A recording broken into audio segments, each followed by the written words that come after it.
3 материала, которые не стоит пилить лобзиком. Лобзик, конечно, универсальный, но не бессмертный. Вот 3 вещи, которые лучше ему не предлагать. Керамическая плитка. Даже не пробуй. Убьешь плитку, заискрит мотор, а толку ноль. Закаленное стекло. Ты не Джон Уик. Оно лопнет, а ты еще долго будешь собирать осколки.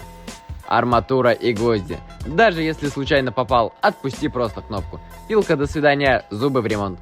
Если хочешь резать все, возьми болгарку, а лобзику дерево, пластик, фанера, мягкий металл, и она скажет тебе спасибо.